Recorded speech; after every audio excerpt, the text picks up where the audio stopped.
आजकल क्या हो गया है, पोस्ट कोविड एस्ट्रोलॉजी भी बड़ा एकदम बूम हो गया है। आपके जीवन का होना या ना होना निश्चित कर सकती है। पानी को जो है वो चंद्रमा रिप्रेजेंट करता है, माँ, ममता, मन। आपने कुछ प्रेडिक्शंस की थी जब इलेक्शंस थे पिछले दिल्ली में। राशि हो गया आपकी इमोशंस, आपका मन।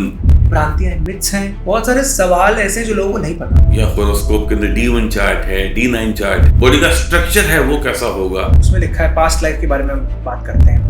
दोस्तों, एस्ट्रोलॉजी की हम जब भी बात करते हैं किसी एस्ट्रोलॉजर के पास जाएंगे, बट बहुत बार क्या होता है, हम डरे होते हैं, थोड़ा नर्वस भी होते हैं, पता नहीं क्या बोल दें। और एस्ट्रोलॉजर तो ऑब्वियसली उनका काम है आपको सच्चाई सामने रखना, ये तो एक एस्ट्रोलॉजर करता है। लेकिन अगर कोई ऐसा बंदा हो जो एस्ट्रोलॉजी तो आपको समझाए, बट लेकिन साथ ही साथ एक एम्पैथेटिक नेचर भी रखे, ये चीज भी दिमाग में रखे कि आपको क्या चीज कैसे बतानी है। झूठ नहीं बोलना है, सच ही बोलना है, लेकिन देखते हुए, सो दैट आप भी समझें और दोनों सेम पेज पे रहें। ये काम एक एस्ट्रो लाइफ कोच का होता है। और आज हमारे साथ एक बहुत ही स्पेशल गेस्ट थे, मिस्टर गिरीश पारिक। एक एस्ट्रो लाइफ कोच हैं और मैं पर्सनली इनके साथ कई सालों से जुड़ा हुआ हूं। बहुत सारी बातें हम ऑब्वियसली बिफोर द पॉडकास्ट तो जुड़े थे, कई सारी बातें की हैं, लेकिन आज एक प्रॉपर कॉन्वर्सेशन में हमने डिकोड किया कि एस्ट्रोलॉजी की सच्चाई क्या है। इतना जो डर, इतनी मिथ्स लोग ऊपर ऊपर से जानते हैं, कोई डेप्थ में नहीं जाता। लेकिन आज हमने एक्चुअली ये डिकोड किया एस्ट्रोलॉजी है क्या, क्या क्या चीजें लोगों को नहीं पता होती। क्योंकि एस्ट्रोलॉजी हम सरफेस लेवल से तो जानते हैं, तभी डर भी है, और तभी कहीं ना कहीं बहुत हमारे खासकर यंगस्टर्स वो नहीं मानते इस साइंस को। तो इस एपिसोड में हमारा यही एक एम था कि हम फंडामेंटल्स ऑफ एस्ट्रोलॉजी को सीखें, कि कोई भी ऐसा बंदा जो एस्ट्रोलॉजी में नहीं मानता या जिसको कंफ्यूजन है एस्ट्रोलॉजी को लेके, उसके सारे फंडामेंटल्स क्लियर हो जाएं। So I hope you enjoy this episode.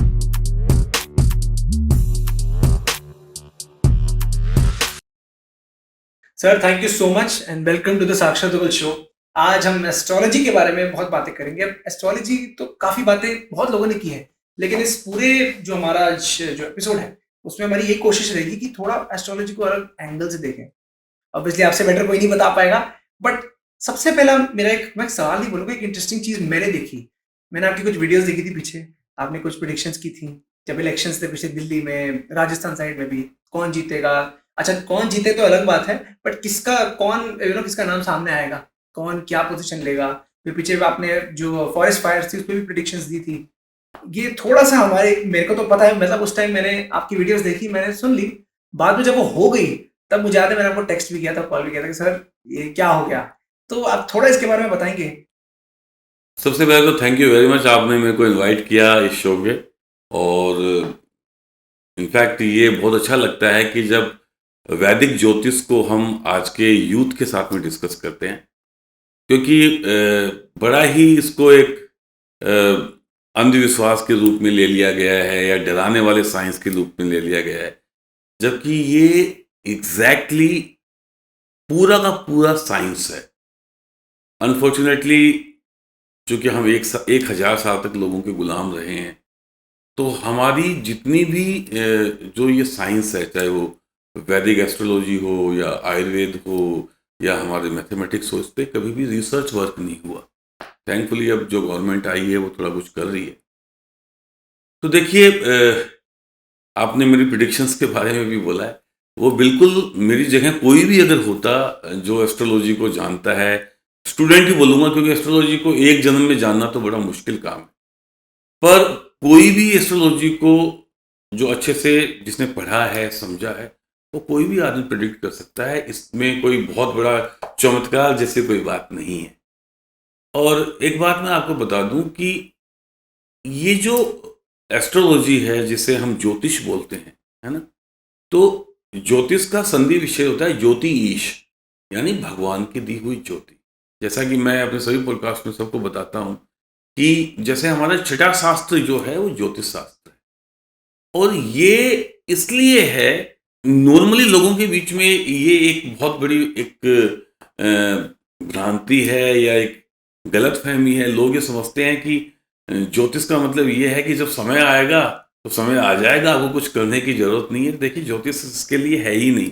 ज्योतिष का मतलब ये है कि आपको अपनी कैपेसिटी को जानते हुए, जो आपका टैलेंट है, जो आपकी इंटेलिजेंस है, तो आपका जो इंटेलिजेंस है, आपका जो टैलेंट है, उन सबको एक साथ में कैसे अलाइन करके आपका जो गोल है लाइफ के अंदर, उसको कैसे हम अचीव कर सकते हैं, ये काम है एस्ट्रोलॉजी का।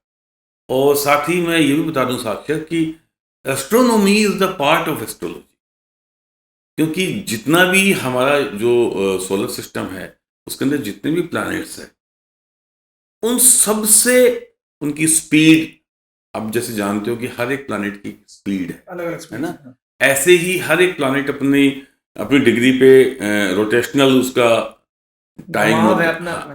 ठीक है। तो basically astrology is the game of planet speed and rays हो, उसके अलावा और कुछ भी नहीं है।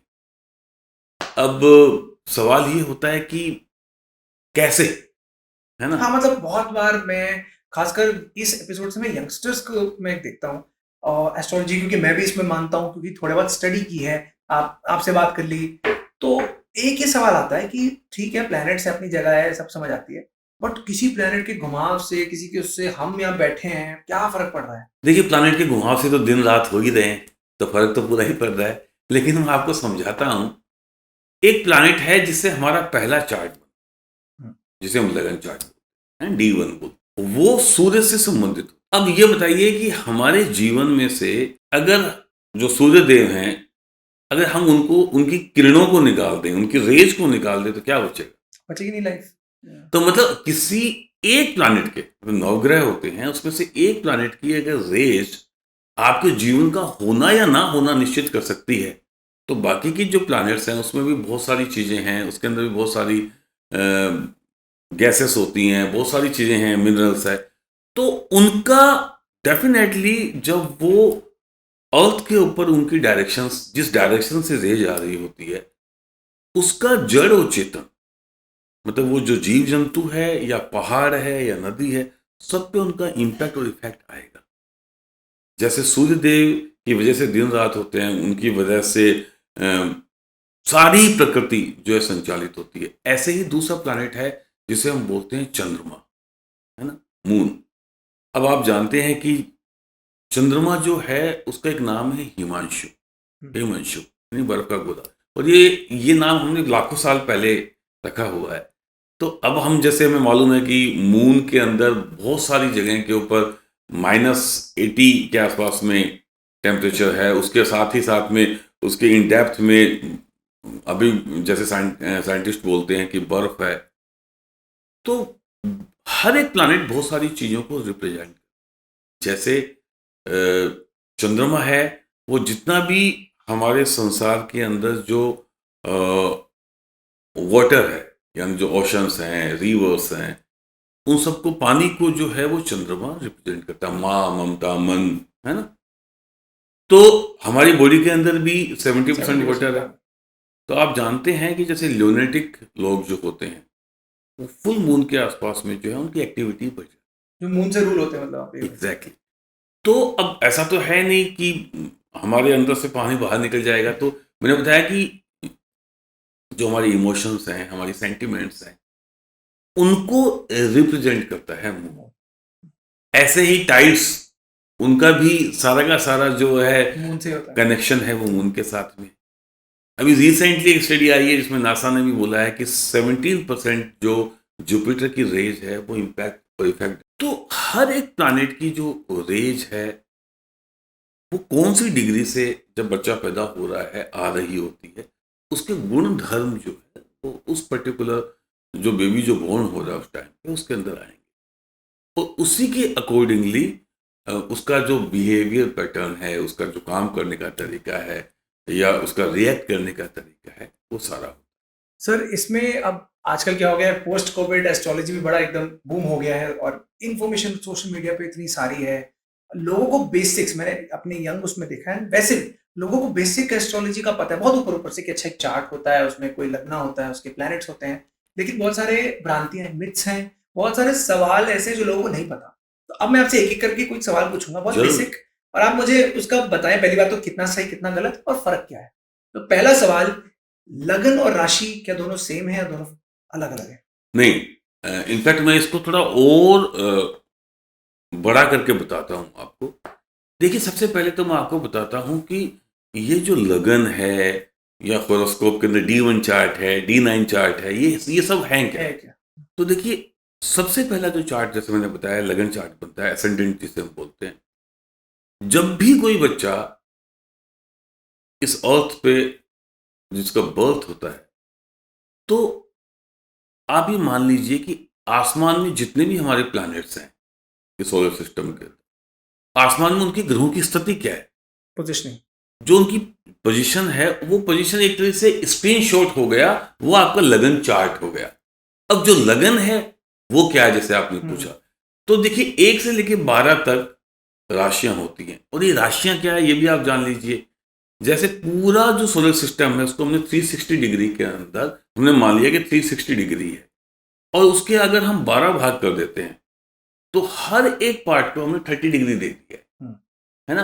और वो 30 डिग्री जो है वो स्पेशली जैसे नॉर्थ ईस्ट के अंदर, यहाँ से ईस्ट डिग्री के अंदर आप जितने भी वहाँ के जो मुख्य स्टार्स हैं अगर आप उनको स्केच करेंगे, ठीक है, तो अभी भी आप गूगल में देख सकते हैं, तो ऐसा लगेगा कि जैसे एक बकरी खड़ी हुई है, तो उसका नाम हमने एरीज रख दिया। फर्दर आगे जो है उसका जो हमने टॉरस रख दिया, फिर जेमिनी रख दिया, अलग अलग, क्योंकि उनकी एक शेप जो हमें नजर आती है उसके अंदर। तो हर एक प्लैनेट जो है वो एक जोन से, जिसे हम राशि बोलते हैं, नेक्स्ट जोन के अंदर जब ट्रांसफर होता है तो उसकी जो जो रेज है उसकी डिग्री चेंज हो जाती है। जैसे अभी आप मेरे सामने बैठे हैं तो बिल्कुल बिल्कुल एकदम स्ट्रेट देख रहे हैं, लेकिन इधर से जो मेरे को देख रहे हैं तो उनकी एक अलग रेंज हो गई। तो आप जब पैदा होते हैं उस समय आकाश में ग्रहों की जो स्थिति होती है उसका स्क्रीनशॉट होता है, वो आपकी फर्स्ट चार्ट होता है जिसे हम लगन चार्ट बोलते हैं। वो लगन 1 से लेकर 12 तक कि उस समय पे जब आप पैदा हो रहे थे तो आपके केंद्र के अंदर पहला जो आपका घर है, जो आपकी जिसे हम तनुस्थान बोलते हैं, ठीक है, जो आपके शरीर के बारे में, आपकी आपकी पर्सनैलिटी के बारे में, आपका जो बॉडी का स्ट्रक्चर है वो कैसा होगा, वो लगना बताता है। वो लगना हो गया। अब राशि राशि आप ये मान लीजिए कि आप चंद्रमा जिस पर्टिकुलर जोन के अंदर है, जैसे अगर चंद्रमा कैंसर में है, 4 नंबर में है, तो आपकी राशि कर्क राशि हो गई। और अगर वो लियो में है या वो एक्वेरियस में है तो अकॉर्डिंगली आपकी राशि होगी। It's very simple. तो जिस चार्ट, मतलब मेरे चार्ट में जिस जगह पे चंद्रमा बैठा है वहां मेरी राशि होगी, जिस नंबर में बैठा हुआ है, 1 से लेके 12 तक ही नंबर होंगे, ठीक है, जहां पे भी आपको चंद्रमा बैठा हुआ है वो आपकी राशि हो गई। लेकिन अब जोडिएक साइन क्या है? हाँ, क्योंकि आजकल के जो हमारे जो युवा हैं वो तो लिंडा गुडमैन वगैरह पढ़ते हैं, तो उसी के अकॉर्डिंगली वो रिएक्ट करते हैं। तो देखिए ये जो है, अब चंद्रमा बहुत एक फास्ट प्लैनेट है, वो हर 1.5 दिन के अंदर, 2.5 डे के अंदर एक राशि से दूसरी राशि में मूव कर जाता है। लेकिन जो सूर्य है वो एक राशि के अंदर 1 महीने, ऑलमोस्ट 1 महीने तक रहता है, तो उसे हम जोडिएक बोलते हैं। तो जितनी भी हमारी वेस्टर्न एस्ट्रोलॉजी है वो जोडिएक साइन के ऊपर ही चलती है ज्यादातर। तो अगर इसको मैं दूसरे वर्ड्स में कहूं, अगर आपके चार्ट में सन जिस उस राशि में बैठा है वो राशि आपकी वेस्टर्न उसमें होगी, जैसे मेरे में टॉरियन में ही बैठा है तो मैं, और वेस्टर्न में मैं, यहाँ पे भी एक थोड़ा सा डिफरेंस है कि जो हमारा जो जोडिएक साइन है और वो जो वेस्टर्न जोडिएक साइन है उसमें थोड़ा सा 5-7 दिन का फर्क आता है। अच्छा, हाँ, तो नॉर्मली जो अभी हम जोडिएक साइन देख रहे हैं, तो जब भी आप राशि देखिए तो जहां पे आपको ये बताया जाए कि चंद्र राशि से देखना है तो आप अपनी कुंडली की राशि से देखिए। तो नॉर्मली जैसे मैं फोरकास्ट करता हूँ, जैसे मेरे अभी रिसेंटली मैंने अभी जैसे 4 प्लैनेट एक साथ चेंज हुए हैं, शनि चेंज हुआ है, राहु केतु चेंज हुए हैं, जुपिटर चेंज हुआ, तो अभी जो मैं अपने चैनल पे बता रहा हूँ उसके अंदर जो फोरकास्ट में दे रहा हूँ वो राशि ओरिएंटेड है, ठीक है। तो वहां पे आप जोडिएक नहीं देखेंगे, लेकिन जो मैगजीन्स वगैरह आप जिसमें पढ़ते हैं, जिसमें ऊपर आपका डेट ऑफ बर्थ लिखा रहता है कि मई यहाँ से लेकर के और जून यहाँ तक के जो टाइम पीरियड है, वहां पे आप जोडिएक को फॉलो करेंगे। लेकिन हमारा जो हिंदू सिस्टम है, जो हमारा वैदिक सिस्टम है, उसमें हम राशि के लिए चंद्रमा को फॉलो करते हैं, क्योंकि चंद्रमा मन सो जाता है, यानी चंद्रमा जो है वो मन का कारक है। इसलिए मन से संबंधित जो बातें आई, इमोशन से जुड़ी हुई जो बातें आई, वहां पे हम चंद्रमा को लेते हैं। तो लग्न आपकी पर्सनालिटी, आपकी फिजिकल बॉडी। लग्न आपका शरीर है। हाँ। लग्न आपका वो है जो अभी आप मेरे सामने बैठे हैं। आपका स्ट्रक्चर, आपकी कद, आपकी काठी, आपका कॉम्प्लेक्शन, ठीक है, आपका जो स्ट्रक्चर है कि आप कितने बड़े हैं, गठीले हैं या लंबे हैं या स्लिम हैं, वो सब उससे मालूम चलता है। और राशि हो गया आपके मन का। राशि हो गया आपकी इमोशंस, आपका मन है, और बहुत सारी चीजें हैं। आपकी माँ के बारे में भी चंद्रमा बताते हैं, तो वो आपका मन से जुड़ा हुआ है। तो जहां पे हम गोचर जो एट प्रेजेंट, जैसे अभी 4 प्लैनेट चेंज हुए हैं 1.5 महीने पहले, तो वो हम रिलेट करेंगे राशि से सबसे ज्यादा। कुछ जगह पे लगन से भी देखते हैं उसको, मोस्टली। लेकिन ज्यादातर जो है वो राशि से देखा जाता है। तो ट्रांजिट या गोचर अगर आपको देखना है तो आप चंद्र राशि से देखिए, और अदरवाइज प्रिडिक्शन करनी है तो हम लग्न के हिसाब से। सर दूसरा सवाल एक ये आता है, जो मैं एक स्टेटमेंट बोलूंगा, आप बताना कितनी सही है। क्या है बोलना ठीक है कि जैसे हमारे हिंदू हमारे जो शास्त्र हैं उसमें लिखा है पास्ट लाइफ के बारे में बात करते हैं, तो क्या ये बोलना सही है कि जो आपने कहा स्क्रीनशॉट जब आप पैदा हुए हो, वो आपके पिछले कर्मों का एक तरीके से एक रिपोर्ट कार्ड हो गया? क्या अच्छा था, क्या बुरा था? बहुत सही कहा आपने। देखिए क्या है कि हम नॉर्मली प्रारब्ध में बिलीव करते हैं। प्रारब्ध यानी वो जो आपका पीछे का है ना। हमारा ये मानना है कि जो भी हमारे सत्कर्म है, अच्छे कर्म है या बुरे कर्म है, वो या तो कुछ हद तक हम इस जन्म में भोग लेते हैं, और कुछ हद तक जब हमारा नेक्स्ट वर्ष जहां पे भी होता है, जिस योनि में भी हम जाते हैं, है ना, वहां पे लेकर के जाते हैं। तो आप ये मान लीजिए कि हमारे अच्छे या बुरे कर्म है वो ग्रहों के द्वारा इस जन्म के अंदर हम भोगते हैं। जैसे अभी हमारी कुंडली में राहु खराब है, तो जो राहु महादशा आएगी 17 साल की, उसके अंदर, और इसी राहु दिशा के अंदर भी राहु में राहु 2-2.5 साल की चलेगा, उसके बाद में सूर्य आएगा। मतलब सारे जो प्लानेट है उनका एक क्रम होता है। जैसे राहु के बाद में मंगल आएगा, उसके बाद में फिर चंद्रमा आएगा, फिर उसके बाद में बाकी के प्लानेट है ना। तो उसी एक जो इनका एक पर्टिकुलर सिस्टम है, उस सिस्टम के अकॉर्डिंगली उनका जो टाइम पीरियड होगा, जैसे राहु में राहु चलेगा 2.5 साल के लिए, उसके बाद में बाकी के जो प्लानेट आएंगे, चंद्रमा है, सूर्य है, बृहस्पति है, उनका सबका एक टाइम है। कोई 2 साल के लिए, कोई 2.5 साल के लिए, कोई 17 महीने के लिए, कोई 5 महीने के लिए। तो वो आपको अच्छे या बुरे इफेक्ट है महादशा, अंतरदशा, प्रत्यंतर दशा में आपको भोगने पड़ेंगे। ऐसे ही 7.5 है ना। तो सभी के लिए तो 7.5 खराब नहीं होती, लेकिन ज़्यादातर लोगों के लिए तो वो एक लर्निंग फेज है, आपको बहुत कुछ सिखा करके जाती है डे टू डे लाइफ में, आपके पर्सनल रिलेशनशिप के बारे में, आपके करियर के बारे में। तो वो भी आपके प्रारब्ध है। तो जो महादशाएं आपकी कुंडली में अच्छी हैं, जो आपको चारों ओर से आपका विकास करती है, आपका डेवलपमेंट करती है, आपकी ग्रोथ करती है, तो वो आपके अच्छे प्रारब्ध, अच्छे कर्म हो गए।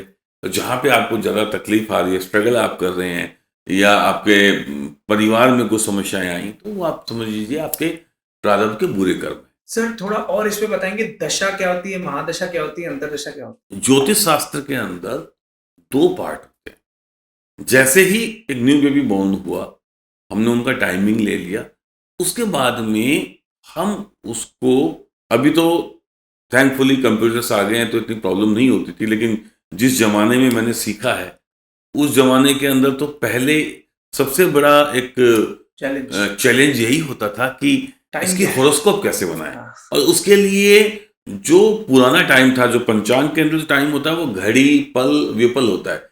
मतलब ऑलमोस्ट 2 घड़ी जो है वो 1 घंटे से कुछ ऊपर जाकर के एक आवर होता है। तो घंटा, एक 1 आवर मतलब 1 घंटा, उसके बाद में कुछ घड़ी, और सेकंड्स को हम बोलते हैं पल, मिनट्स को पल बोलते हैं, और सेकंड्स को विपल बोलते हैं। तो वो जो हमारा टाइम है, घड़ी पल में कन्वर्ट करके एक IST निकालते हैं। उसके पहले लोकल टाइम, जैसे आज यहाँ पे दिल्ली में जो टाइम है और कलकत्ता में टाइम है, जो पंचांग भेद होता है, यहाँ का पंचांग है नॉर्थ इंडियन, साउथ इंडियन, उसमें हम वो जो टाइम है 15 से 25 मिनट का, वो लेस करते हैं। फिर मीन टाइम, वॉर टाइम चलता था, उसको लेस करके एक IST निकालते थे।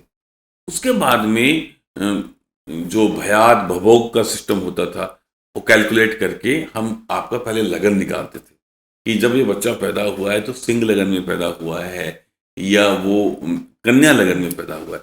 और फिर अकॉर्डिंगली पंचांग के अंदर आज के दिन जहाँ जहाँ पे जो जो प्लैनेट बैठे हुए हैं उस हिसाब से वो रख करके फिर विंशोत्तरी दशा निकालते हैं।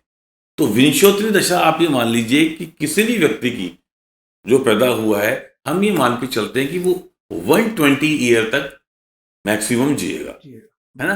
तो 120 साल की हम विंशोत्तरी दशा निकालते हैं। उसका क्रम है, जैसे सबसे पहले सूर्य की महादशा, फिर चंद्रमा की महादशा, फिर मंगल, तो आचम भो राजी सैबू केसु, ये शॉर्ट फॉर्म है। मतलब आदित्य, फिर चंद्रमा, फिर अलग अलग प्लैनेट्स की अपनी वो है। तो जब आप पैदा होते हैं, सपोजिटली उस टाइम पे अगर आप सूर्य महादशा में पैदा हुए हैं और उसके अंदर आपका वो सूर्य की महादशा 2 साल 3 महीने में खत्म हो रही है, तो फिर 10 साल की महादशा आपको चंद्रमा की लगेगी।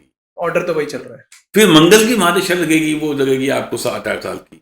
फिर उसके बाद में राहु की दशा, वो 17 साल की लगेगी। उसके बाद में 16 साल की आपको जुपिटर की महादशा लगेगी। ये अलग अलग प्लैनेट्स की अलग अलग रेंज क्यों है? किसी की 15 साल, किसी की 10 साल। ये जैसे अभी यही तो साइंस है, हर एक प्लैनेट का एक ड्यूरेशन है। अच्छा, उसके बेस पे निकाली जाती है। जैसे मैं आपको ऐसे समझाता हूं कि जैसे चंद्रमा है, वो एक राशि से दूसरी राशि जाने में सिर्फ 2.5 दिन लेता है। वहीं पे सूर्य जो है वो संक्रांति जिसे हम बोलते हैं, वो 1 महीना लेता है। सैटर्न कितना टाइम लेता है? लेकिन शनि एक राशि से दूसरी राशि में जाने में 2.5 ईयर लेता है। 2.5 साल। तो ये जो शनि का जो नाम पड़ा है शनिश्चर, वो भी इसीलिए पड़ा है कि संस्कृत में धीमे चलने वाले प्लैनेट को बोलते हैं शनि ही चर है, अर्थात जो धीरे धीरे विचरण करता है। तो शनिदेव का एक नाम मंदी भी है, जो मंद गति से चलते हैं। ऐसे ही जो बृहस्पति हैं, बहुत बड़े प्लैनेट है, उनको जीव भी बोलते हैं, गुरु है। तो वो जो है वो ऑलमोस्ट 12 से 13 महीने लेते हैं, कई बार 12.5 महीने लेते हैं। बाकी मंगल है या शुक्र हैं या बुध हैं, वो सारे के सारे 40 दिन 45 दिन के अवधि के अंदर रहते हैं। लेकिन राहु और केतु तो जो विजुअली प्लैनेट्स नहीं है लेकिन नोट्स हैं, तो सूर्य चंद्रमा की जो छायाएं हैं जिससे ग्रहण लगते हैं, है ना, तो इनको छाया ग्रह बोलते हैं। तो ये सारे प्लैनेट अगर क्लॉकवाइज चलते हैं तो हमेशा एंटी क्लॉकवाइज चलेंगे और एक दूसरे से बिल्कुल आमने सामने रहेंगे, है ना, इस तरीके से। और ये एक राशि से दूसरी राशि में एक साथ ही परिवर्तन करेंगे। जब भी करेंगे इनको 18 महीने लगेंगे। जैसे अभी 18 मई को राहु और केतु परिवर्तन हुए, अब ये फर्दर 18 महीने के बाद भी होंगे। तो इनका जो टाइम पीरियड है वो उसी हिसाब से कि वो प्लैनेट कितना बड़ा है, अर्थ से कितना दूर है, उसी हिसाब से इनका जो है मूवमेंट के हिसाब से इनकी महादशाएं और दशाओं का हिसाब किताब रखा गया हुआ है, ऐसा मेरे को लगता है। पर ये एक सिद्ध एक नियम है और उस नियम के अकॉर्डिंगली हम चलते हैं। सर, मैंने जितना अब तक एस्ट्रोलॉजी देखी है, मेरा पर्सनल मानना है कि ऊपर वाला, जैसे कोई कहता है ना कि कुंडली खराब है अच्छी, मेरा इतना मानना है अच्छा बुरा नहीं होता। Do correct me if I am wrong. अच्छा बुरा कुछ नहीं है। हाँ, वीकनेस स्ट्रेंथ हो सकती है। तो जब आप लोगों की जब देखते हैं कुंडली, बहुत बार लोगों का होता है, उनका सवाल ये नहीं होता कि क्या अच्छा क्या बुरा, वो कहते हैं ये कुंडली खराब है अच्छी है। तो इस पर आपका क्या मानना है? देखिए, कुंडली खराब अच्छी तो होती है क्योंकि मैं ये नहीं बोलूँगा, क्योंकि अब अच्छी कुंडली जो होती है, अब जैसे मैं आपको कितने सारे एग्जांपल दूं। जैसे हमारे लोकप्रिय माननीय प्रधानमंत्री नरेंद्र मोदी, तो कितने ही बहुत ही साधारण परिवार से निकल करके और आज पूरे विश्व में उनका प्रभाव है। हमारे देश के सबसे लोकप्रिय प्रधानमंत्री हैं और देश को बहुत आगे लेके जा रहे हैं। तो अब ये कुंडली में राजयोग थे तभी तो वो इतना ऊपर गए। साथ ही साथ में आप देखिए, अगर आप लालू प्रसाद यादव की कुंडली देखेंगे तो वो भी एक बहुत सामान्य से परिवार में पैदा हुए थे और अपने जमाने के अंदर काफ़ी अच्छी मिनिस्ट्री उनके पास में, रेलवे मिनिस्ट्री भी उनके पास में रही है, जो काफ़ी पावरफुल मिनिस्ट्री होती थी पहले। तो निश्चित रूप से कुंडली जो है वो अच्छी या बुरी तो मैं नहीं कहूँगा, लेकिन मैं ये बोलूँगा क्योंकि अच्छी कुंडली में भी बुरा टाइम आता है। भाई, जैसे आपने मोदी जी का एग्जांपल दिया, क्योंकि सारी कुंडलियां तो अच्छी नहीं हो सकती। देखिए, आपके 9 के 9 प्लैनेट तो अच्छे हो ही नहीं सकते हैं, है ना। लेकिन सबसे बड़ी चीज है टाइमिंग, कि आपको सपोजिटली आपकी कुंडली के अंदर 3 प्लैनेट हैं या 2 प्लैनेट अच्छे हैं, जैसे शनिदेव अच्छे हैं, ठीक है, जैसे गुरुदेव अच्छे हैं।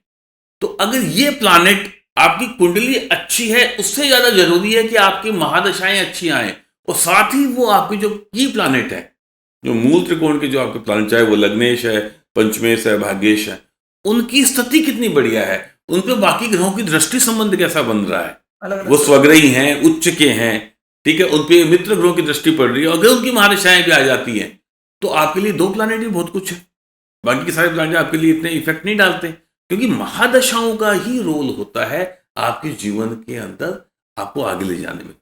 मोदी जी तो यही थे ना, ठीक है। अब वाजपेयी जी तो देखो ऑलमोस्ट 70 के बाद में जाकर के प्रधानमंत्री बने, तो इसमें कुंडली तो वही थी, लेकिन महादशाओं का प्रभाव, जैसे ही वो महादशाएं आई, उस प्लानेट ने अपना इफेक्ट दिया और राजयोग बना दिया। ऐसे ही जैसे ही मोदी जी की, जैसे अभी मोदी जी मंगल ग्रह की महादशा के अंदर अभी चल रहे हैं और अभी और 2028 के आसपास तक चल रहेगी, तो वो इनकी जिंदगी का सबसे सुंदरतम पीरियड है। इसलिए देखिए आप कि हर जगह पे वो जो भी कार्य कर रहे हैं उसमें उनको सफलता मिल रही है। लेकिन यही मोदी जी आज से 30-40 साल पहले कहाँ थे, वही जैसे लेकिन जैसे ही योग बना उनकी कुंडली के अंदर, ठीक है, वैसे ही कैन यू बिलीव कि मोदी जी प्रधानमंत्री 7.5 के अंदर बने। तो जितने भी लोग हमारे आज का ये जो शो देख रहे हैं, उससे मैं बताऊं कि 7.5 हमेशा बुरी नहीं होती, 7.5 से डरने की जरूरत नहीं है। 7.5 आपको हमेशा सिखाती है। Shanidev is a hard task master. 7.5 एक लर्निंग फेज होता है जो आपको ये बताती है आपको कैसे अपने कंफर्ट जोन से बाहर निकल के आपकी प्लानिंग को कैसे बेटर करना है और कैसे हर एक चीजों को बारीकी से देखते हुए आगे की ओर बढ़ना है। तो हमारे माननीय प्रधानमंत्री जी इसी 7.5 के अंदर भारत देश के प्रधानमंत्री बने, और इससे पहले जो उन्होंने 15 साल से ज्यादा राज किया था सीएम बन करके, तो एग्जैक्टली इससे पहले राहु की दिशा थी जिसे लोग डरते हैं। तो कुल मिलाकर के हमेशा आपको ये ध्यान रखना है कि कुंडली अच्छी हो, उसके साथ साथ महादशाएं भी अच्छी आनी चाहिए। और वो महादशाएं के जो प्लानेट है, अगर आपको पंचमेश की महादशा आ रही, 5th लॉर्ड की महादशा है, 9th लॉर्ड की महादशा है, 10th लॉर्ड की महादशा, जो शुभ स्थान माने जाते हैं, उनका जो प्लानेट है वो पावरफुल हो। पावरफुल होने का मतलब हुआ कि वो अपनी राशि का हो, एग्जॉल्टेड हो, साथ ही उनके मित्र ग्रहों की उन पर दृष्टि संबंधी भी अच्छी हो, तब जाकर के उनका इंपैक्ट और इफेक्ट आएगा। अदरवाइज आप अच्छी जन्मपत्री लेके बैठे रहिए। अब बात करेंगे कि कुंडली खराब होना। तो देखिए क्या होता है कि हर एक कुंडली के अंदर ग्रहों की 3 स्थितियां होती। एक होता है प्लैनेट का स्वग्रही होना, यानी प्लैनेट का ओन साइन होना, तो वेरी गुड, ठीक है। दूसरा होता है प्लैनेट का एग्जॉल्टेड होना, वो प्लैनेट की सबसे अच्छी बेस्ट पोजीशन होती है। और एक होता है कि प्लैनेट का डेबिलेशन यानी नीच का होना, वो सबसे उसकी कमजोर स्थिति को दर्शाता है। तो हर एक प्लैनेट उच्च राशि में होता है, उसकी राशि नियत है। जैसे सूर्यदेव हैं, सूर्यदेव जो हैं वो वैसे सिंह राशि के अधिपति हैं, मतलब स्वग्रही ओन साइन होगा वो 5 नंबर के अंदर लियो में, लेकिन एग्जॉल्टेड होंगे वो मेष राशि के अंदर, मंगल की राशि के अंदर। और जिस राशि में भी वो एग्जॉल्टेड होंगे उससे ठीक 7वीं राशि के अंदर, जैसे तुला राशि 7वीं राशि है, वहां पे वो नीच के हो जाएंगे, तो वहां पे वो पावरलेस हो जाएंगे। स्वग्रही होंगे वो पावरफुल है, लेकिन बहुत ज्यादा पावरफुल वो हो जाएंगे अपने मित्र ग्रह मंगल के। सर 2 टाइप के लोग मैंने देखे हैं। एक होते हैं और मैं इन दोनों टाइप के लोग आपने श्योर देखे होंगे। पहले होते हैं बोल दिया अच्छी कुंडली है और वो बड़े रिलैक्स हो जाते हैं, अरे मेरा तो बहुत बढ़िया है, वो अच्छा लेकर आए हैं। दूसरे उल्टे कि खराब है तो उम्मीद हार जाते हैं, अरे अब तो जिंदगी में कुछ नहीं रहा, अब तो यही होना है, यही डेस्टिनी होगी। ऐसे 2 लोगों का मतलब आपका क्या टेक है? बिकॉज आई एम श्योर आप ऐसे क्लाइंट से मिलते होंगे। क्लाइंट नहीं, बहुत सारे लोगों के साथ में यही चीजें हैं। देखिए I am a astro life coach, है ना, तो एक एस्ट्रोलॉजर और एक एस्ट्रो लाइफ कोच के अंदर यही डिफरेंस है कि एक एस्ट्रो लाइफ कोच आपको ये बताता है कि आपकी कुंडली में जो ग्रह हैं, ऑब्वियसली जब हम आपकी कुंडली देखते हैं तो हमें समझ में आ जाता है कि आपका लग्नेश जुपिटर का है। अगर आपका लग्नेश जुपिटर है तो इसका मतलब आपकी जो की प्लैनेट है, की प्लैनेट का मतलब हुआ आपका लग्नेश, यानी कि आपका जो शरीर है, आपका जो स्ट्रक्चर है, आपकी जो बॉडी है, ठीक है, उसको रूल करने वाला प्लैनेट तो सबसे पावरफुल होता है। उसके बाद में आपका इंटेलिजेंस यानी आपका 5th लॉर्ड, और उसके बाद में आपका भाग्यश, यानी जो आप मेहनत कर रहे हैं, जो आप दिमाग लगा रहे हैं, जो आप अपने एफर्ट डाल रहे हैं, उसके हिसाब से लक बोले तो टाइमिंग, कि जो आपने पढ़ा है, फिफ्थ हाउस जो है एजुकेशन का भी होता है, यानी जो आपने पढ़ा है, जो आपका सामर्थ्य है, उसके अकॉर्डिंगली आपके पास में इतनी बढ़िया प्लानिंग है कि जैसी अपॉर्चुनिटी मिलेगी तो आप तैयार रहेंगे और वो अपॉर्चुनिटी आप क्लिक कर लेंगे। ठीक है, तो वो भाग्य हुआ।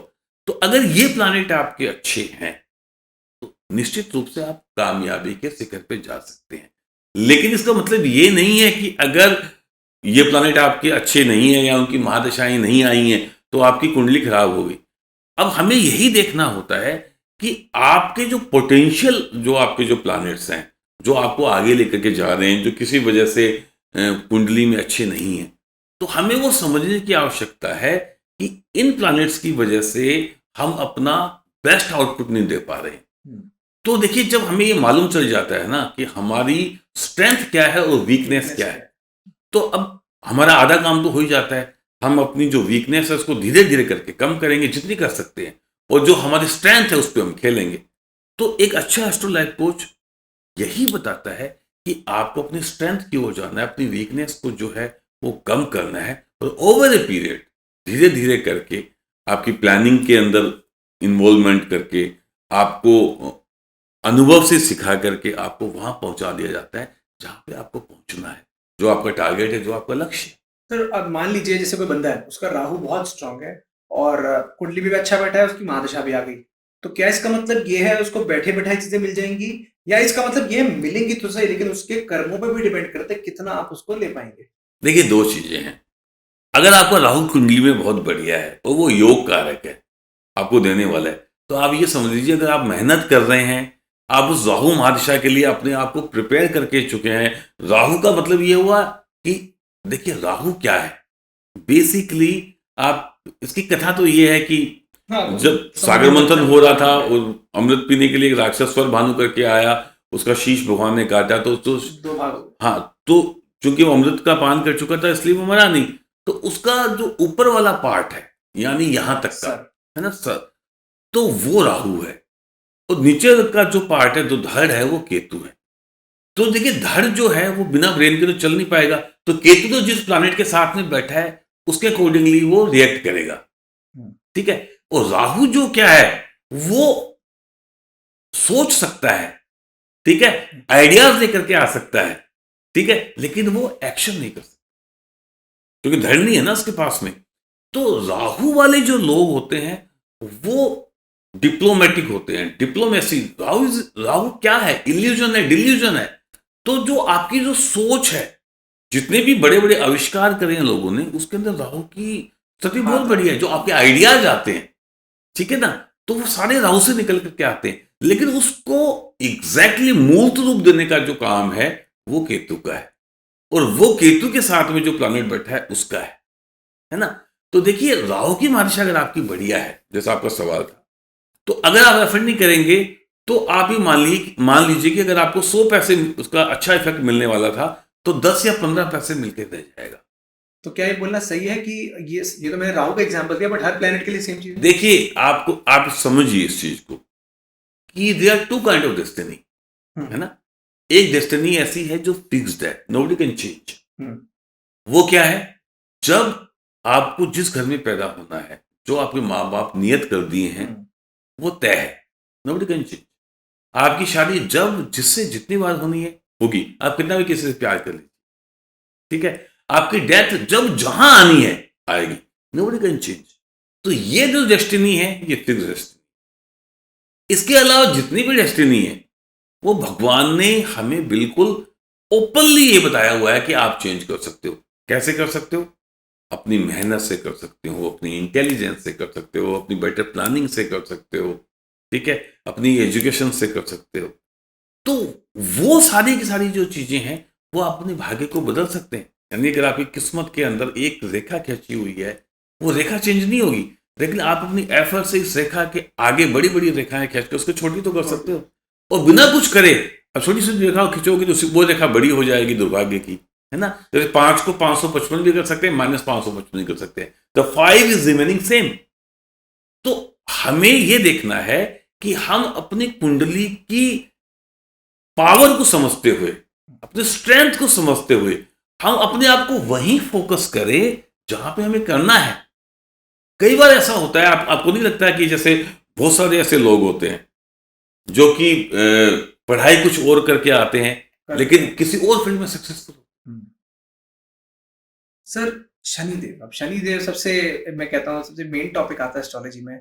बहुत लोग डरते हैं आजकल, तो बहुत लोग कहने लग गए नहीं शनिदेव अच्छे भी हैं, मुझे लगता है मिसअंडरस्टूड है। लेकिन आपके एक्सपीरियंस के अकॉर्डिंग शनिदेव या सैटर्न ऐसी क्या बातें हैं जो जनरल पब्लिक मिस कर जाती है उनके बारे में? देखिए, सबसे बड़ी बात तो ये है कि शनिदेव को इतना ज्यादा डरावने तरीके से बेचा जा रहा है क्योंकि आजकल जो एस्ट्रोलॉजी है इतना पूरा कमर्शियल हो गया है, वो एक तरीके से व्यापार हो गया है। सारे तो नहीं लेकिन अधिकांश तक मैं यही देख रहा हूं हर जगह रील्स के अंदर कि आप ये कर लो तो ऐसा हो जाएगा। पहली बात तो आप ये समझ लीजिए, आपको जो कोई भी आप मंत्र बोल लीजिए, जो जैसे आजकल कई तरह के वो रील्स आती हैं जिसके अंदर बोले कि अच्छा, दूसरा ना, हर एक 3 दिन के बाद में एक त्योहार आता है जिसमें आप ये रेमेडी कर लो तो ऐसा हो जाएगा। तो मैं आपको बता दूं, रेमेडीज काम करती हैं लेकिन वो हर एक आदमी की इंडिविजुअल हॉरोस्कोप के अकॉर्डिंगली काम करती है। पहली बात तो ये। दूसरी बात ये है, मंत्रों की शक्तियां होती हैं लेकिन वो मंत्र जो है वो हमारे वैदिक मंत्र है।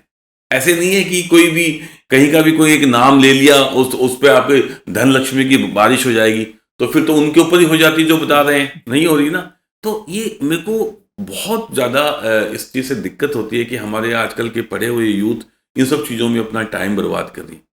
शनिदेव की जैसे आपने बात करी, तो देखिए शनिदेव के बारे में क्यों इतने पावरफुल है ये जानिए आप। 12 राशियों में से शनिदेव की 2 राशियां हैं, एक मकर राशि, एक कुंभ राशि, जिनके वो मालिक हैं, जिनको वो गवर्न करते हैं या उनके ओनर हैं, आप ऐसे मान लीजिए। एट ए टाइम 3 राशियों पे शनिदेव एक साथ 7.5 लगा के रहते हैं। ठीक है, अभी किस किस की चल रही है? जैसे अभी मीन राशि पे, पाइसेस, मीन राशि के ऊपर बीज की 7.5 ढैया लगी हुई है, मतलब वो 2.5 साल पूरे कर चुके हैं और 29 मार्च को जो भी गया है उसमें वो 2.5 साल पूरा करके और उनके बीच की सेकंड फेज शुरू हो गया। वहीं मेष राशि को 29 मार्च को अभी 2 महीने पहले एरीज को 7.5 लगी है, स्टार्ट हो। और जो कुंभ राशि है उनके 5 ईयर कंप्लीट हो गए हैं और नेक्स्ट 2.5 ईयर का पीरियड बचा हुआ है।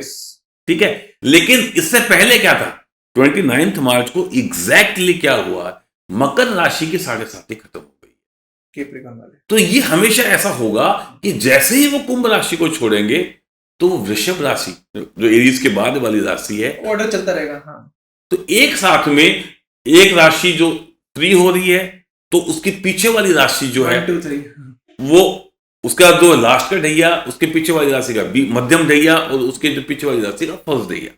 लेकिन साथ ही साथ में 2 और दृष्टियां शनि की होती हैं। अगर आपकी राशि से अगर शनिदेव 4थे घर में या 8वें घर में आ गए, 4th हाउस और 8th हाउस, तो 2 ढैया लगती है। जैसे 7.5 खत्म होती है, 2.5 ईयर का बहुत अच्छा पीरियड आता है।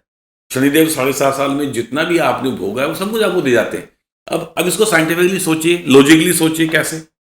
7.5 ईयर के अंदर आपने इतने सारे लर्निंग्स ले ली होती हैं, व्यापार में घाटा खा लिया होता है, ठीक है, जॉब छोड़ चुके होते हैं आप, जॉब छोड़ के आपने स्टार्टअप शुरू कर लिया होता है, उसमें घाटा खा लिया होता है, रिलेशनशिप आपके ब्रेक हो चुकी होती है, घर के अंदर क्राइसिस आ चुकी होती है, तो इन सब चीज़ों को आप टैकल करते हो। तो ये सारी लर्निंग्स हैं, ठीक है ना। तो ये सारी चीज़ें सीख करके 2.5 ईयर के अंदर जब आप आगे बढ़ते हैं, तो जब आपको अपॉर्चुनिटीज मिलती है तो आप वहाँ पे गलतियाँ नहीं करते, क्योंकि वो गलतियाँ तो आप करके सीख चुके हो ना। तो वो सारा का सारा 2.5 ईयर का पीरियड, तो 3rd हाउस में शनि आते हैं तो आपको सब कुछ देके जाते हैं। लेकिन उसके ठीक बाद में जो 4th हाउस की ढैया लगती है 2.5 ईयर की, ठीक है, उस ढैया के अंदर चूंकि ये हमारा स्वभाव होता है कि जब हम सक्सेसफुल होते हैं तो हमें वापस से घमंड और अहम आ जाता है, तो वहां पे हम फिर गलतियां कर देते हैं, तो शनिदेव फिर आपको रियलिटी चेक देते हैं। ऐसे ही जब आपकी राशि से 8th हाउस के अंदर जब शनिदेव जाते हैं तो ये एक बहुत ही, इसे हम बोलते हैं लघु कल्याणी ढैया, अष्टम ढैया होती है, और ये इसको मैं 7.5 के बराबरी मानता हूँ। 7.5 में 7.5 ईयर में आप सीखते हैं या भोगते हैं उसमें आप 2.5 ईयर में भोग लेते हैं। जैसे अभी पिछले 2.5 साल से कर्क राशि को ढैया लगी हुई थी जो बहुत बुरी थी, और अब कर्क राशि से अगली सिंह राशि में ये ढैया लगी हुई है। वो ये 2.5 साल तक अब सिंह राशि के लिए शनिदेव यहाँ पे बैठ के, अब 8th हाउस क्या होता है? House of death. इसका मतलब ये नहीं आपकी डेथ हो जाएगी, ये आपकी हेल्थ के लिए निश्चित रूप से वो सेंसिटिव हो जाएगा मामला। सेंसिटिव हो जाएगा। अगर वो भी कब? अगर आप अपनी हेल्थ के लिए कॉन्शियस नहीं है, अगर आप अपनी हेल्थ का ध्यान नहीं रख रहे हैं, अगर आप लापरवाही कर रहे हैं, अगर आप रेगुलर अपने चेकअप्स नहीं करा रहे हैं, तो अगर मान लीजिए मैं पहले से ही बहुत हेल्थ कॉन्शियस हूँ और तब कुछ टाइम बाद वो लगती है तो फिर इफेक्ट कम हो जाएगा। तो बहुत कम होगा। आप ऐसे समझ लीजिए कि अगर आपको लीवर में बहुत बड़ी इश्यूज आने थे तो आपको छोटा मोटा कोई लीवर का जो है इश्यू आकर के खत्म हो गया, इन्फेक्शन हो गया, है ना। हाँ, एक बात जरूर है इसके अंदर कि अगर मंगल ग्रह, जैसे अभी पिछले नॉर्मली मंगल 45 डेज के अंदर चेंज हो जाते हैं, इस बार मंगल आप देखिए कि आपने देखा होगा कि विश्व के अंदर जितने भी युद्ध हुए हैं, जितने भी आग लगी है, फॉरेस्ट फायर लगी है, या जितने भी एक्सप्लोजन हो रहे हैं, वो क्यों हो रहे हैं? जस्ट बिकॉज ऑफ कि मंगल कर्क राशि में पिछले 8-10 महीनों से हैं, और ये मंगल की नीच की राशि होती है। नॉर्मली क्या हो रहा है कि मार्स जो है वो कर्क में जा रहा है, उसके बाद में फिर उसके पीछे वाली राशि में रेट्रोग्रेशन में जा रहा है। फाइनली अभी 8 जून को, यानी कि आने वाले 2-3 दिनों के अंदर जो है वो मूव कर जाएंगे, और उसके बाद में आपको ये जितना भी आप तांडव देख रहे थे, जो एक्सप्लोजन देख रहे थे, जो आग देख रहे थे, उसमें काफ़ी कमी आएगी। और ये जो कहीं ना कहीं पे जो विश्व में कई जगह पे जो युद्ध चल रहे हैं, उसमें भी मेरे को लगता है कि थोड़ी सी कमी देखने को मिलेगी। वैसे तो इस साल के अंदर काफ़ी कुछ देखने को हमें मिल ही चुका है, क्योंकि ये फर्स्ट हाफ काफ़ी ख़राब था। जो न्यू ईयर की प्रिडिक्शन मैंने दी है काफ़ी सारी चैनल्स के ऊपर, मैंने बताया था कि आपको अर्थक्वेक भी देखने को मिलेंगे, आपको सुनामी भी देखने को मिल सकती है, काफ़ी राजनीतिक उठापटक भी आपको देखने को मिलेगी, भारत और पाकिस्तान के बीच में वॉर वाली स्थिति भी देखने को मिलेगी। तो अभी और भी ऐसा होना है, लेकिन मैं इतना ज़रूर बोलूँगा कि ये अभी और आने वाले 1.5-2 साल 3 साल का पीरियड ऐसा है जो कि थोड़ा सा अच्छा नहीं है। 3 साल? हाँ, 2 साल तो आप पक्का मानिए, और उसके अंदर काफ़ी उठापटक आपको देखने को मिलेगा। मतलब इकोनॉमी भी हो सकता है, और बिल्कुल। बल्कि आप देखिए शेयर मार्केट को लेके मैंने प्रेडिक्ट किया था कि ये बहुत अनस्टेबल हो जाएगा, और जैसे ट्रम्प की गवर्नमेंट आई उसके बाद में आपने देखा ही होगा, है ना, कि जो टैरिफ वॉर है वो हम देखने जा रहे हैं। लेकिन मैं इतना बोलूँगा कि कहीं ना कहीं पे इंडिया के लिए चीज़ें पॉजिटिव होने जा रही हैं, और हो सकता है कि हम आने वाले टाइम के अंदर एक न्यू इकोनॉमी बन करके, एक थर्ड इकोनॉमी बन करके, और हम जो है वर्ल्ड के अंदर अपनी दखलंदाजी दें, और मेरे को लगता है ऐसा जरूर होगा और जल्दी होगा। और जहाँ तक शनिदेव की बात है, जो कि हम टॉपिक हमारा डिस्कस कर रहे थे, तो 12 राशियों में 5 राशियों में जो शनिदेव एट ए टाइम होते ही हैं, 5 राशियों पे है, तो आप देखिए ऑलमोस्ट आधा जो आपका राशि कवर है वो शनिदेव के द्वारा है।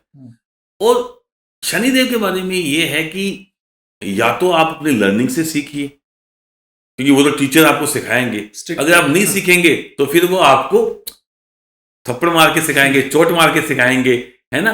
तो इसलिए अगर आप अपने कंफर्ट जोन से बाहर निकलने को तैयार है, अगर आप एक्स्ट्रा कुछ अचीव करना चाहते हैं, तो उसके लिए अपना मी टाइम, ठीक है, और पर्सनल टाइम जो है वो सेक्रीफाइस करने को तैयार है, अगर आप मेहनत करने को तैयार है, तो निश्चित रूप से वो आपको जो है अवार्ड देंगे, आपको पुरस्कृत करेंगे। और अगर आपने ये सोच लिया कि मैंने तो मेहनत करनी नहीं है, शॉर्टकट अपनाने हैं, ठीक है, आपने शेयर मार्केट से रातों रात अमीर होने का सोचना है, तो आप ये मान के चलिए आपके पास में, आपके साथ वो ट्रीटमेंट होगा कि आपके पास में कुछ भी नहीं बचेगा। इसलिए जहां पे भी आपने शॉर्टकट ले लिया, वहां भी शनिदेव आपको छोड़ने वाले नहीं है। जहां पे भी आपने मेहनत का रास्ता अपना लिया, और सबसे बड़ी बात, यहां पे आपको अपना कैरेक्टर, आपको अपनी सोच, इन सबको आपको संयमित करना पड़ेगा।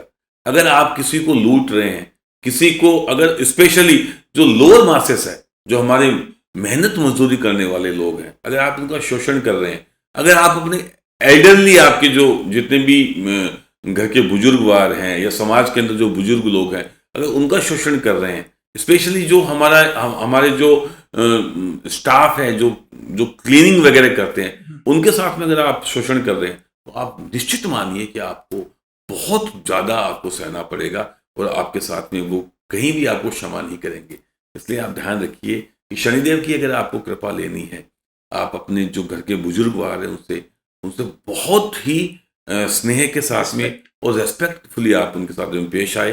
किसी के बारे में भी किसी को आप चीट ना करें, किसी का भी आप जो है बेईमानी से किसी का पैसा आप दबाएं ना, खाएं ना, अपने हक के लिए आप ले और हमेशा मेहनत करके कमाएंगे तो निश्चित रूप से आप जीवन में बहुत कामयाब। और सर आपने बोला शनिदेव रिवॉर्ड करते हैं, चाहे वो कुंडली में नीच के हों या उच्च के हों, उससे फर्क नहीं पड़ता, रिवॉर्ड तो रिवॉर्ड है। नहीं फर्क पड़ेगा। देखिए, आपको ये समझने की जरूरत है कि 12 घर होते हैं कुंडली के अंदर, हर एक घर बहुत सारी बातों को रिप्रेजेंट करता है। फर्स्ट हाउस जैसे मैंने बताया लगन जिसे हम बोलते हैं, वो बताता है कि आप कैसे हो, आप कैसे दिखते हो। तनु स्थान बोलते हैं, तनु मतलब आपका शरीर, ठीक है, आपकी पर्सनैलिटी कैसी है, आपका आभा मंडल कैसा है, ठीक है, आपके कान, नाक, हाथ, माथा ये कैसे हैं, आपका कॉम्प्लेक्शन कैसा है, ठीक है, आपकी शारीरिक बनावट कैसी है। सेकंड हाउस जो होता है उसे हम बोलते हैं वेल्थ हाउस, यानी पैतृक धन, वो धन जो आपको अपने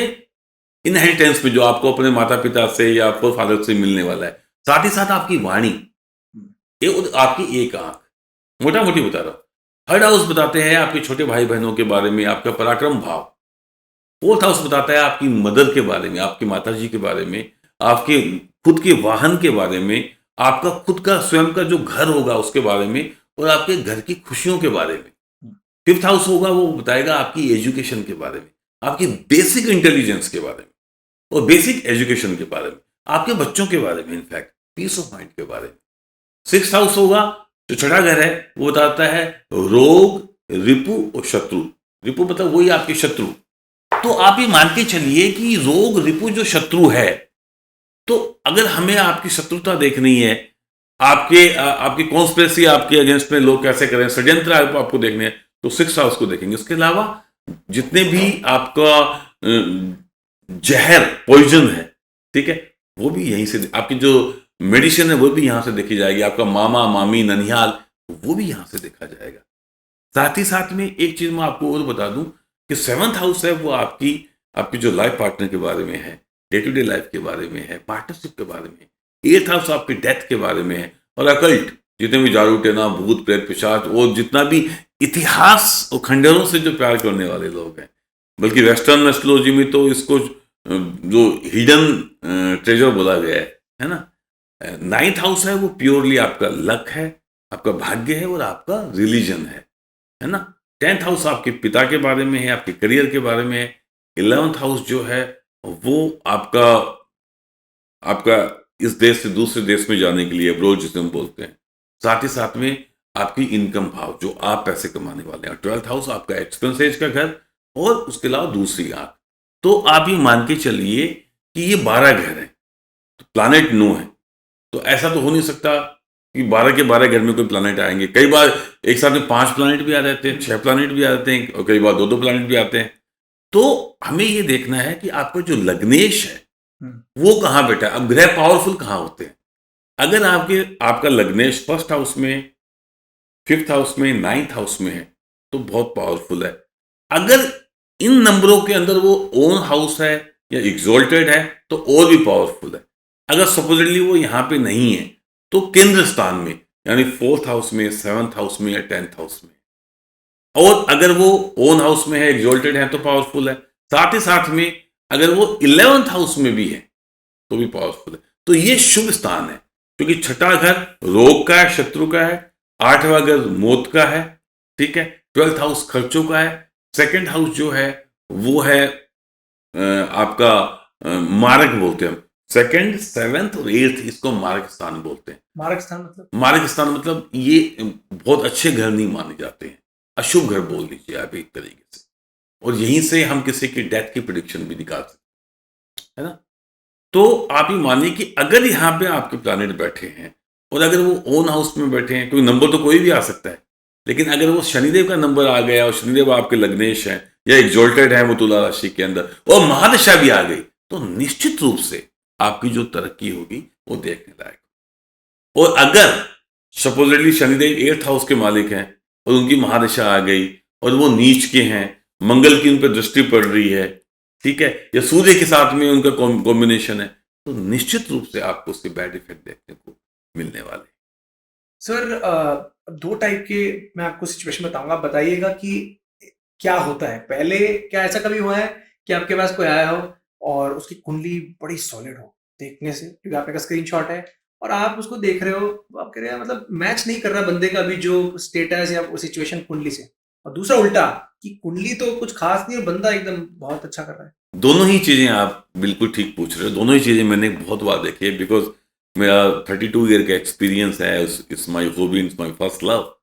तो मैं आपको बताऊं कि मैंने ऐसी बहुत सारी कुंडलियां देखी हैं जहां पे कुंडली मेरे हाथ में है और मैं कुंडली देख के बोल रहा हूँ कि ये तो बहुत बढ़िया कुंडली है, लेकिन सामने वाला जो व्यक्ति मेरे सामने बैठा है वो कुंडली के हिसाब से बिल्कुल नहीं। जब भी हम कुंडली, इनफैक्ट मैं तो जब भी कुंडली देखता हूँ तो सबसे पहले मैं कुछ चीज़ें टैली करता हूँ, तभी तो आपको लगेगा ना कि आप दूसरे को बता सकते हो कि आपको देखनी आती है। तो हम सबसे पहले उस व्यक्ति का पास्ट लेके चलते हैं।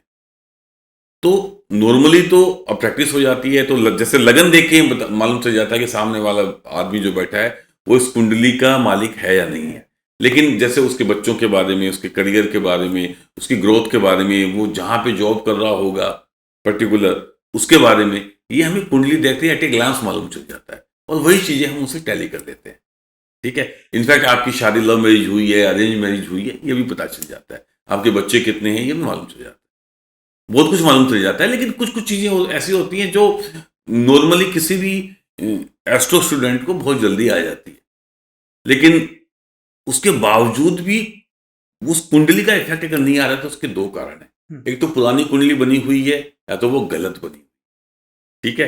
कई बार ऐसा होता है कि देखिए हर 2.5 घंटे के बाद में लगन चेंज होता है, तो अगर आप उस वर्ज में आ गए 2-3-4 मिनट के अंदर तो आपकी कुंडली चेंज हो सकती है ना। तो पहले तो हमें ये देखना है कि कुंडली जो नेक्स्ट कुंडली बन रही है उनसे आपकी जो ट्रेड्स हैं, आपकी जो जीवन शैली है, आपका जो अभी तक के आपने जो टाइम निकाला उससे कितना टैली होता है, पहली बात। दूसरी बात ये होता है कि हमें सिर्फ लगन देख करके ही और हॉरोस्कोप को कास्ट नहीं करना है। ऐसे ऑलमोस्ट 16-17 चार्ट और भी होते हैं जिसे हम डिविजनल चार्ट बोलते हैं। लग्नेश आपका बहुत पावरफुल है, लेकिन अकॉर्डिंगली आप अपनी लाइफ में वैसा आपने कुछ किया ही नहीं है। तो सबसे पहले हम D9 चार्ट यानी नवमांश चार्ट देखते हैं, और जो नवमांश चार्ट है वो 3 से 5 डिग्री के बीच में चेंज हो जाता है। ऐसे ही अगर आपका करियर देखना है तो D10 आपका जो चार्ट है, 10वां चार्ट है, वो देखेंगे। अगर एजुकेशन देखता है आपका तो हमें आपका जो पंचम भाव का जो चार्ट है, ठीक है, D5 वो देखेंगे। अगर 11th हाउस आपका पैसा देखना है तो D11 देखेंगे। तो ऐसे बहुत सारे चार्ट है, लेकिन मेरा ये मानना है कि जो आजकल लोग भूल गए हैं या नहीं देखते हैं, सिर्फ लग्नेश हमने देखा और जो पूरा का पूरा लगन चार्ट देखा और प्रिडिक्शन देना शुरू कर देते हैं, तो वहां पे थोड़ी सी गलती होने के चांसेस है। मेरे को लगता है कि हमें D9 चार्ट से ये होता है कि आपका लग्नेश कुंडली में कैसा है और इस समय पे D9 चार्ट में उसकी स्थिति कैसी है। तो किसी भी प्लैनेट की अगर नेट आपको स्ट्रेंथ देखनी है तो वो D9 चार्ट से कंफर्म करना होता है। साथ ही साथ में जो आजकल के लोग बिल्कुल नहीं कर रहे हैं, जो पहले बहुत होता था कि हम सूर्य से जो चार्ट बना है वो तो बन गया लगन चार्ट, लेकिन जो मन का चार्ट है वो बनना है चंद्र कुंडली से। तो हमें कम से कम, मैं इतना बोलूंगा कि 3 चार्ट तो कम से कम हमें देखने चाहिए। लगन चार्ट देखिए, फिर चंद्र कुंडली देखिए, और उसके बाद में फिर D9 चार्ट देखिए। अगर हम ये 3 चार्ट देखते हैं और साथ में हम विंशोत्तरी महादशा, प्रत्यंतर वगैरह देखते हैं, और साथ ही साथ ट्रांजिट, जिसको अभी आप यूट्यूब पे सुनते रहते हो, ठीक है, और फिर कहते हो कि हमारा तो उस हिसाब से कुछ हुआ नहीं, तो मैं ये बताऊंगा कि ट्रांजिट का रोल तो 20% 30% ज्यादा होता ही नहीं है। सबसे पहले आपकी कुंडली के अंदर महादशा क्या चल रही है और महादशा का मालिक कहाँ बैठा हुआ है। अगर वो अच्छी शुभ स्थानों में बैठा है, शुभ स्थान में तो वही फर्स्ट, पंचम, नवम, मतलब first house, 5th house, 9th house, 10th house, 4th house, 11th house, यहां बैठा हो, और यहां भी वो एग्जॉल्टेड है। साथ ही महादशा अगर उसकी चल रही है, उसके बाद में सब पीरियड महादशा, जो सब दशा अंतरदशा वो अच्छी चल रही है, और जो अंतरदशा का मालिक है और महादशा का मालिक है उनके संबंध बढ़िया है, साथ गोचर में अच्छा है, तो निश्चित रूप से आप जैसा आपको बोला गया उससे कहीं ज्यादा आपको मिलने वाला है। सर ये बोल सकते हैं कि अगर आपने शुरू में वीकनेस और स्ट्रेंथ की बात की, अगर मान लीजिए आपके पास कोई बंदा है 50s में है और आप कुंडली देख के मैच नहीं हो रही उसकी करंट स्टेटस, तो क्या दूसरे शब्दों में बोल सकते हैं कि उसने अपनी वीकनेस भी खेल ली और शायद स्ट्रेंथ पे नहीं खेल पाया? नहीं, सबसे पहले तो देखिए हमें ये देखना ही होगा कि जब आप हमारे पास में आते हैं तो हमें, और ये आपने बहुत अच्छा सवाल पूछा है मेरे से। मैंने काफ़ी पॉडकास्ट किए हैं लेकिन ये सवाल किसी ने पूछा नहीं मेरे से अभी तक। तो मैं चाहूँगा कि हमारे जितने भी जो श्रोता हैं जो अभी हमें देख रहे हैं, वो इस चीज़ को समझें कि हॉरोस्कोप आपकी जो आप भविष्य दिखा रहे हैं किसी को भी, या अपने अपने बारे में जानना चाह रहे हैं, सबसे पहले ये देखिए कि आपका एग्जैक्ट टाइम क्या है जब आप पैदा हुए थे। जैसे अभी तो हम जितने भी पिछले 15-20 साल से काफ़ी सजगता आ गई है, लोग काफ़ी टाइम देख रहे हैं। अदरवाइज पहले क्या होता था कि पहले परिवार में बच्चे भी बहुत होते थे और गाँवों में ज़्यादातर होते थे, है ना? तो इतना टाइम का कोई वो होता नहीं था कि मापदंड। तो पहले ये बोलते थे कि भाई मंदिर में जब आरती हो रही थी तब तेरा जन्म हुआ था। अब मंदिर में आरती गर्मियों में एक अलग टाइम पे होती है, सर्दियों में एक अलग टाइम पे होती है। तो हमें सबसे पहले ये देखना है कि जो समय बताया गया है उसके हिसाब से जो लगन आया है, उसके हिसाब से वो बंदा दिखता है। उसके हिसाब से जो उसके की प्लैनेट है उसके हिसाब से वो काम कर भी रहा है क्या? तो सबसे पहले हमें एक सही व्यक्ति की कुंडली का एक बिल्कुल सही टाइम के पता हिसाब से हमें, हाँ, वो जन्म पत्री का निर्माण करना है। उसके बाद में उसके जो पास्ट लाइफ के जो इवेंट्स हैं वो हमें चेक करने हैं, मैच करने। और अगर वो मैच कर जाते हैं हम्म, तो फिर आप अगला जो उसका फ्यूचर है वो बताने के लायक होते हो। अगर आपने सारा कुछ देख लिया, अगर आपको समझ में नहीं आ रहा है तो फिर आप नई कुंडली के पास में जाइए। उससे भी अगर आप प्रिडिक्ट नहीं कर रहे हैं तो बेहतर होगा आप उसको ये बोल दीजिए कि मैं आपको प्रिडिक्ट नहीं कर पाऊंगा क्योंकि मैं आपको नहीं पकड़ पा रहा हूँ। क्योंकि जरूरी थोड़ी है कि आप सारी की सारी कुंडलियां देख लेंगे, सही बता देंगे। आफ्टर ऑल आप ज्योतिषी हैं, आप भगवान तो थोड़ी हैं। तो देखिए, ज्योतिष हमेशा सही होता है। जो सब्जेक्ट है ज्योतिष, जो साइंस है ज्योतिष, वो कभी गलत नहीं होता। हाँ, एक ज्योतिषी जरूर गलत हो सकता है। भाई डॉक्टर का जो है वो आपका उपचार है, वो तो गलत हो ही सकता है ना।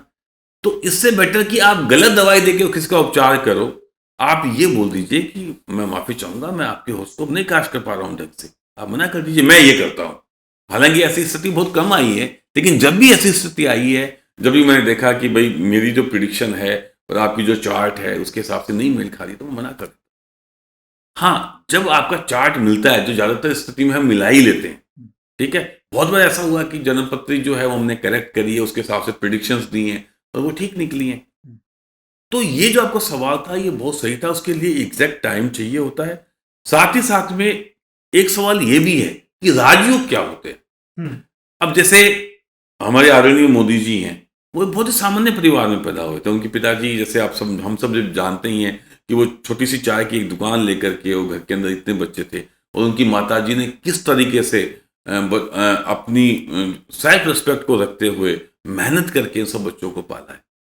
तो ये है कि उनकी कुंडली के अंदर जो राजयोग थे, और जैसे ही वो राजयोग का समय आया वो देश के प्रधानमंत्री बने। ऐसे बहुत सारे नेता हैं उनकी कुंडली में राजयोग थे, तो राजयोग अवश्य फलीभूत होते हैं। हाँ, ऐसा हो सकता है कि अगर आप एक गांव में रह रहे हैं, ठीक है, और आपकी जो कुंडली है वो एक अच्छी कुंडली है, तो आप वहां के सरपंच बन सकते हैं या वहां के आप एमसीडी के चेयरमैन बन सकते हैं। लेकिन अगर और ज्यादा राजयोग है तो आप वहां के एमएलए भी बन सकते हैं। लेकिन अगर वही कुंडली आप किसी राजनेता के, ऐसे अगर आपके पापा मिनिस्टर हैं, ठीक है, ऑलरेडी, ठीक है, या एक बहुत बड़े इंडस्ट्रियलिस्ट हैं, तो वो आपकी जो ग्रोथ है वो कई कई गुना ज्यादा हो। वो सब सिचुएशन में डिपेंड करता है। तो वो हमेशा ये देखना है कि जब आप कुंडली देख रहे हैं तो आप पहले ये देखिए कि जिनकी कुंडली आप देख रहे हैं उनका परिवेश क्या है, वो कौन से वातावरण से आए हैं, ठीक है, वो कहां पे रह रहे हैं। तो एकदम से आप ये मत बोल दीजिएगा कि आप प्रधानमंत्री बनने वाले हैं। हो सकता है वो सरपंच ही बन के रह जाए। तो एक कुंडली को कास्ट करने के लिए बहुत सारी चीजें आपको ध्यान रखनी होती है। आप उनका नवमांश देखिए, आप उनकी चंद्र कुंडली देखिए, करियर की बात करिए तो D10 चार्ट को भी साथ में देखिए।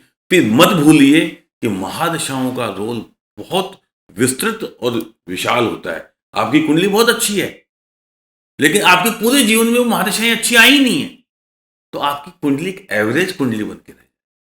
सर पीछे मैं किसी से बात कर रहा था तो उनकी फैमिली बहुत एस्ट्रोलॉजी में मानती है।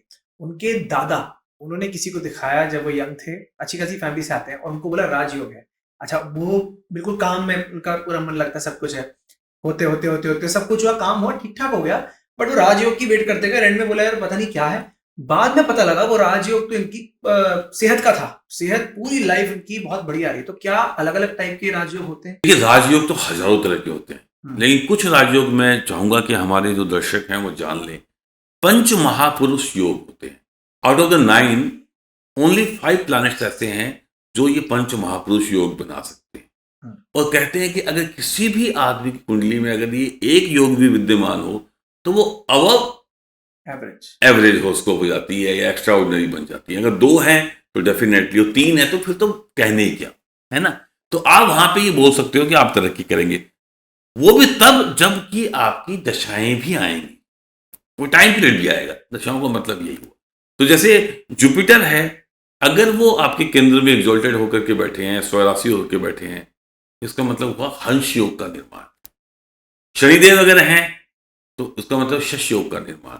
अगर बुध है तो भद्र योग का निर्माण, और अगर शुक्र है तो मालव्य योग का निर्माण, और मंगल है तो रोचक योग का। इसके अलावा बाकी के 4 प्लैनेट जो हैं वो राजयोग, पंच महापुरुष योग वाले योग नहीं बनाएंगे, बाकी के राजयोग बनाएंगे। तो राजयोग बहुत सारे होते हैं, लेकिन जो विशेष योग पंच महापुरुष योग होते हैं, जैसे मोदी जी हैं, उनकी कुंडली के अंदर आपको रोचक योग देखने को मिलेगा, ठीक है, जो कि किसी भी लीडरशिप क्वालिटी के लिए बहुत जरूरी है। तो अगर आपकी कुंडली के अंदर पंच महापुरुष योग है, अगर आपका भाग्येश अगर लगन में बैठा है या लग्नेश आपका भाग्य में बैठा है, पंचमेश आपका जो है वो 9 भाव में बैठा है, ठीक है। ऐसे ही अगर आपके 10th 11th और 9th हाउस के जो प्लैनेट है एक दूसरे से एक्सचेंज कर रहे हैं या अपने अपनी जगह में बैठे, तो महालक्ष्मी योग बन जाएगा। तो आपके पास में बहुत सारा वेल्थ होगा। अगर आपका 11th लॉर्ड अगर 2nd हाउस में बैठा है, 2nd हाउस में लॉर्ड अगर 11th हाउस में बैठा है या परिवर्तन कर रहे हैं, तो भी बहुत अच्छी एक से बढ़कर एक राजयोग बन जाते हैं। सर एक बड़ी इंटरेस्टिंग, लेकिन राजयोग का मतलब हेल्थ नहीं है। हेल्थ का मतलब ये है कि वो प्लैनेट जो आपकी हेल्थ को रिप्रेजेंट करता है, ठीक है, वो मजबूत है। जैसे शनिदेव है, वो 8th हाउस के लॉर्ड अगर 8th हाउस में बैठे तो दीर्घायु योग बनाते हैं, वहां पे वो बहुत अच्छे। तो राजयोग तो निश्चित रूप से आपकी ग्रोथ, आपका, देखिए अगर आपकी सेहत अच्छी नहीं है तो भी राजयोग नहीं है। तो आपकी सेहत भी अच्छी हो, आपकी फाइनेंशियल ग्रोथ भी अच्छी हो, आपकी रेपुटेशन भी बढ़े, और आपकी जो रिलेशनशिप है परिवार के साथ में वो भी अच्छे रहे, तो होता है राजयोग का निर्माण। सर मैं बड़ी इंटरेस्टिंग चीज पीछे पढ़ रहा था। एक कुछ टाइम पहले का आर्टिकल था, किसी जगह कोई किसी एस्ट्रोलॉजर के पास गया और उन्होंने एक सेलिब्रिटी की कुंडली दिखाई, बट ये नहीं बताया ये सेलिब्रिटी है। और जी दिखाया, बोला जो भी बहाने दे दिए, चाचा मामा ताया।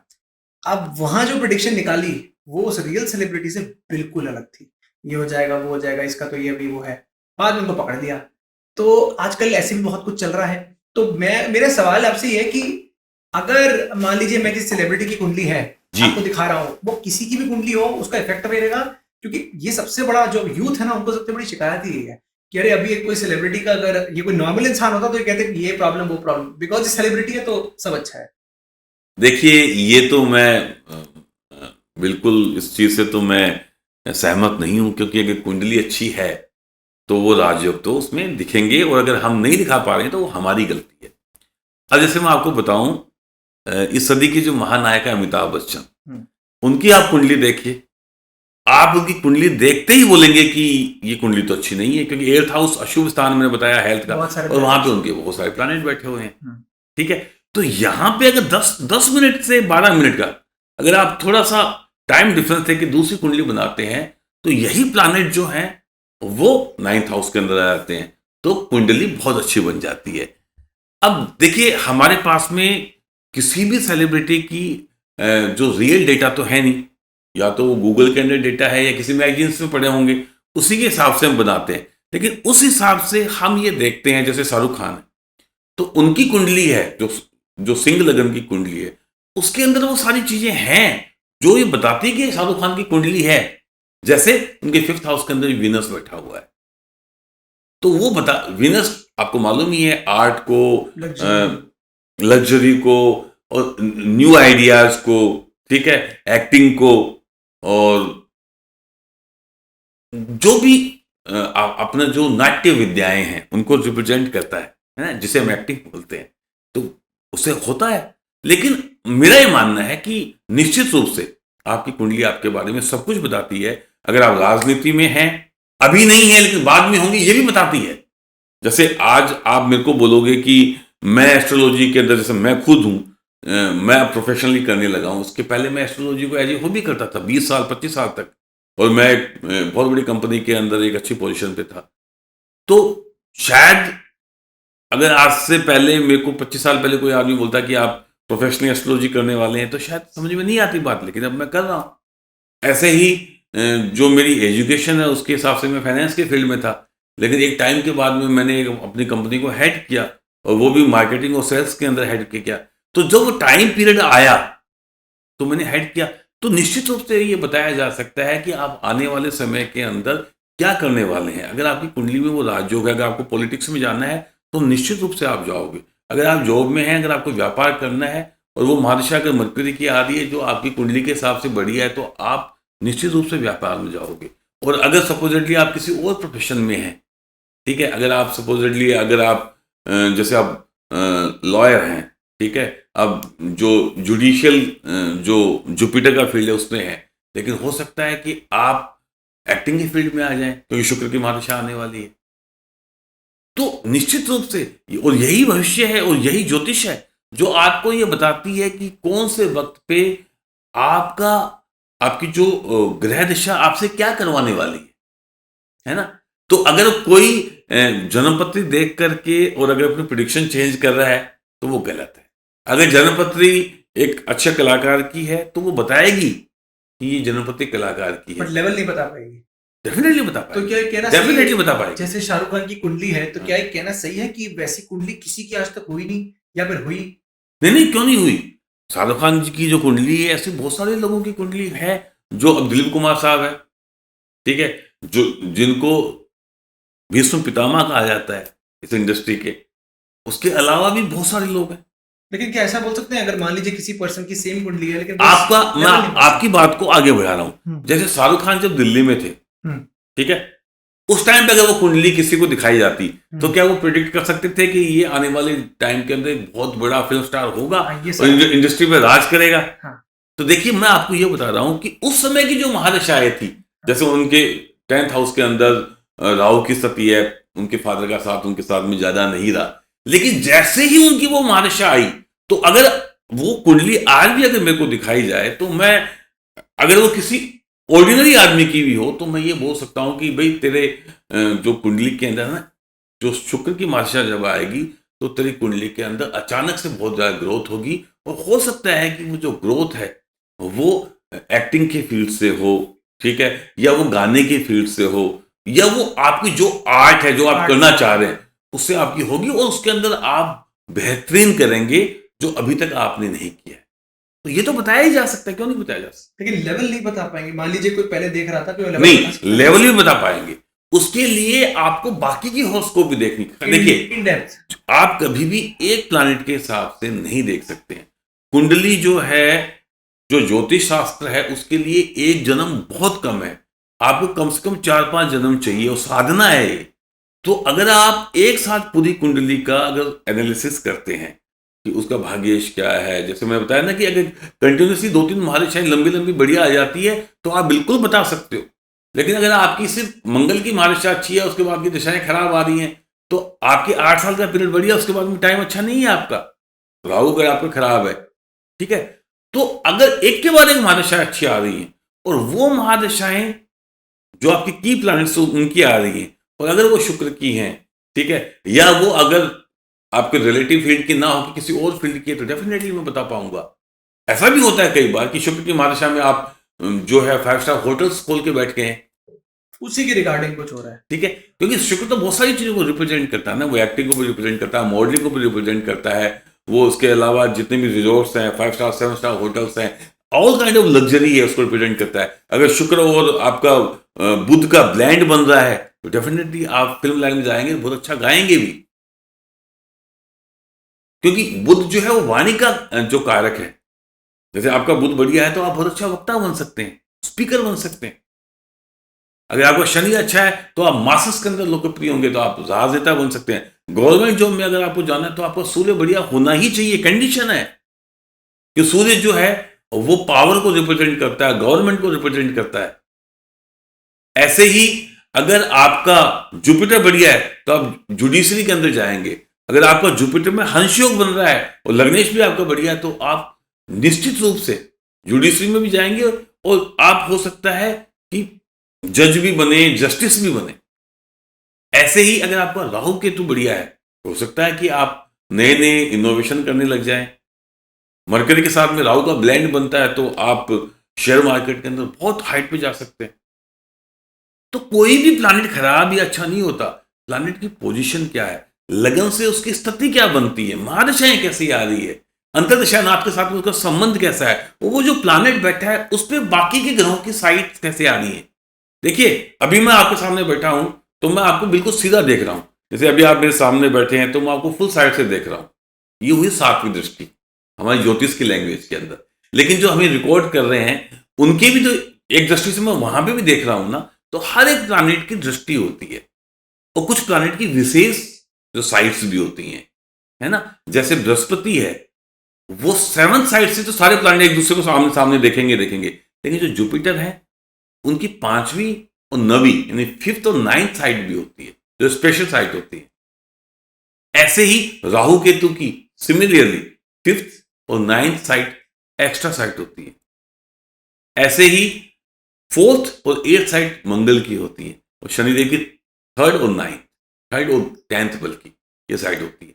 तो इनका अगर सपोजली उनकी दृष्टियां पड़ रही हैं, जैसे एक प्लैनेट के ऊपर शुभ प्लैनेट की भी दृष्टियां पड़ रही हैं, अशुभ की भी पड़ रही हैं, तो वो एक वॉर के अंदर फंसा हुआ है। तो अब उसका नेट जो स्ट्रेंथ क्या निकलेगी वो निकालनी पड़ेगी। तो इतना आसान खेल नहीं है ज्योतिष। तो जब आप प्लैनेट्स की ग्रहों की बलाबल स्थिति निकाल लेते हैं, उनकी नेट स्ट्रेंथ निकाल लेंगे, उसके बाद में आप प्रेडिक्ट कर सकते हैं कि भाई आप देश के प्रधानमंत्री बनने वाले हैं या आप किसी गांव के सरपंच बनने वाले हैं या आप किंग मेकर की भूमिका में आने वाले हैं। तो ये हर आदमी की इंडिविजुअल हॉरोस्कोप और ग्रहों की बलाबल स्थिति देख करके, महादशाएं देख करके, और जो सबसे लास्ट में जो पॉपुलर है जो आप देखते रहते हो, कहते हो कि हमारा तो ऐसा हुआ नहीं, क्योंकि आपको ऐसा इसलिए नहीं हुआ कि सिर्फ आप गोचर सुन करके आ रहे हैं। आप करंट प्लैनेटरी पोजीशन जो अभी आकाश में ग्रहों की स्थिति बदल रही है उससे प्रभाव पड़ेगा, लेकिन वो प्रभाव ज्यादा कम हो जाएगा आपकी प्लैनेट्स की महादशाओं दशाओं के साथ।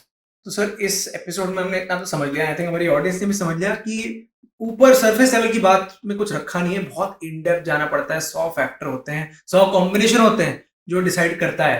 एंड मैं आपको इतनी जल्दी जाने नहीं दूंगा क्योंकि अभी मेरे को लगता है इसका सिर्फ एक इंटरवल ही हुआ है, क्योंकि सेकंड पार्ट में श्योर हमारी ऑडियंस वेट कर रही है। सबकी अलग अलग राशियां हैं, हर राशि का क्या होने वाला है, क्या हो रहा है, उसके बारे में मैं आपसे जानना चाहूंगा। तो मैं आपको सेकंड एपिसोड में मिलता हूँ।